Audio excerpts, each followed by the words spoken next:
পরিবেশ যদি একটু উপভোগ করছেন, বিশেষ করে 4টার পরে এই জায়গাটা আসলে, বিশেষ করে যে ব্রিজটা যে আছে, এই যে ব্রিজটা এই ব্রিজটা পুরো একদম লোক দিয়ে ভরে যাবে।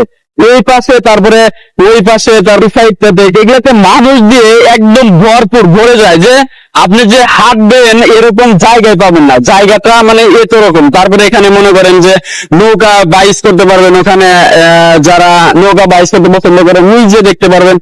আমি দেখাতে পারছি কিন্তু ওই যে ওইখানে আছে বাইচ করার, ওখানে গেলে আপনি নৌকা চালাতে পারবেন।